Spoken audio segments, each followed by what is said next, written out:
Hey folks, and welcome back to Letters for Now. This is Dan. Well, as I guess has become unintentionally customary here, let me try to give you a vignette to start this audio essay off. I'm thinking about mornings when the world feels like it's humming just beneath the surface. The kettle lets off its first slow hiss. A strip of sunlight lands softly on the kitchen counter, and I pick up a smooth stone that I've been keeping in my coat pocket. No particular reason, except that it feels like a key. Outside, a breeze stirs the trees just enough to make them look like they're waving to me. And on days like this, I let myself believe that they are.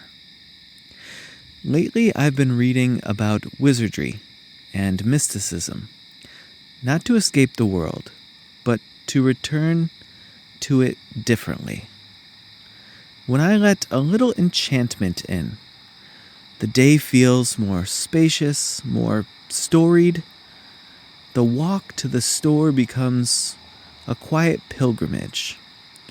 The inbox becomes a spell-breaking task. The spell of the full inbox. The grocery line, a gathering of villagers, I could say. And somehow, I show up to these things more fully, not less. And it's for what the day is actually asking of me.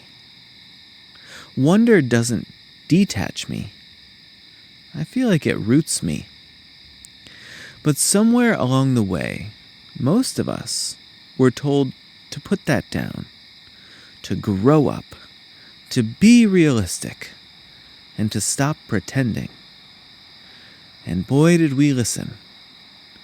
We stopped naming things in our own language, and we stopped letting stories shape the day. We became fluent in calendars and checklists, but forgot how to speak in metaphor. Somewhere in the process of growing up, we narrowed the room. We confused seriousness with depth. We treated imagination like a childhood toy. Something sweet when you're 5, but suspicious when you're in your 40s. And the cost, I think, is very real. Without imagination, our minds grow tight with caution. Our choices shrink. We begin to treat the world as a series of tests to pass instead of landscapes to explore. We chase productivity like it's salvation and buy our play from a shelf instead of making it with our hands. We become afraid to look foolish, so we perform competence, even if it makes us feel hollow. Relationships shift too.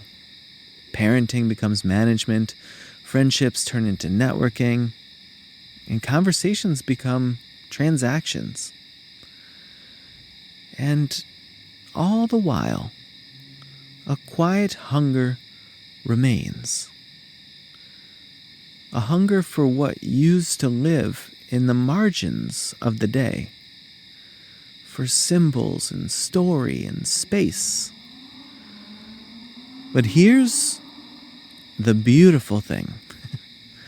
Imagination isn't gone.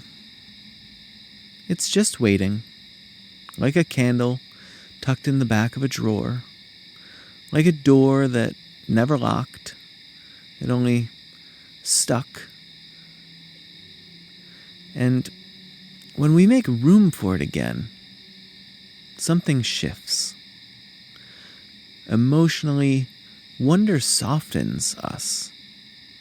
It expands the frame, our field of vision. Play doesn't mean denial. It means flexibility. We become more able to hold what hurts and still move with it. Creatively, it opens new combinations. Judgment loosens, curiosity returns, possibility shows up at the edges of what we're willing to try. Even civically, imagination is vital. Democracy itself is a shared let's pretend that becomes real, an agreement to treat each other as co-authors of a world we haven't built yet.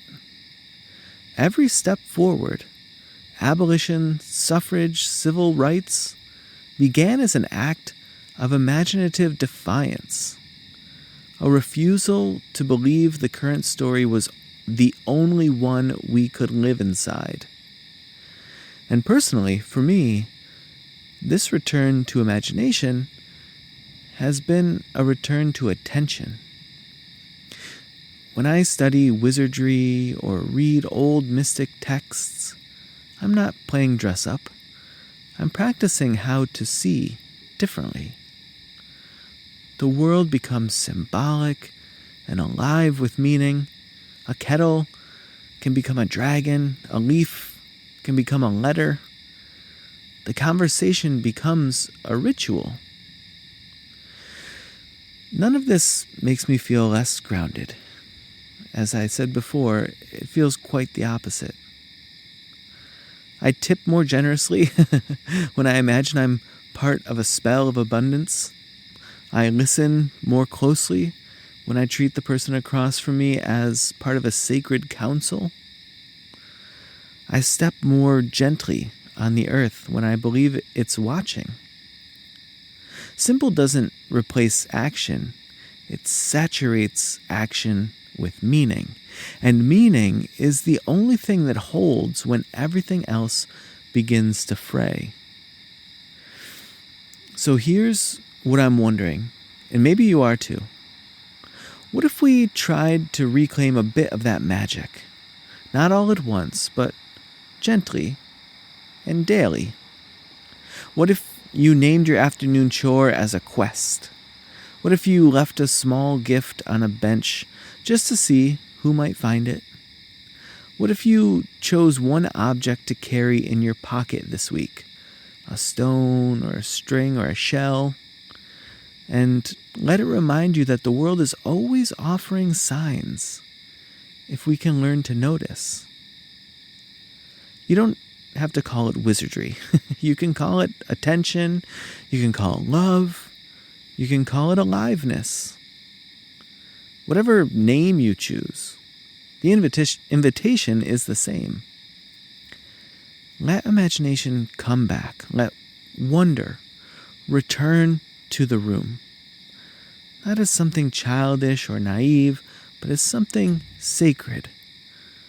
Something tremendously necessary. Something a grown person would do. And if the world feels too heavy to carry, maybe don't carry it alone. Maybe set it down beside a friend, light a candle, and ask what story wants to be told next. The world is overly serious, but that's exactly why it needs your playfulness. You can even think of it as a radical act to strike out against the seriousness. Not only your playfulness, it needs your strangeness. I have to believe you know the ways in which you are strange. You might want to consider loosening up your death grip on those oddities of yours and letting them show bit by bit. And these things become quiet acts of symbolic courage. So keep a small door open this week if we want to stay with the theme of a room. Keep a small door in the room that is your inner world open this week, and let the breeze blow in Let the myth, carried on that breeze from outside, let it right in. The grown-up imagination isn't a retreat from reality. It's a return to it, with eyes wide open and seeing things for the first time. That is where I will meet you next.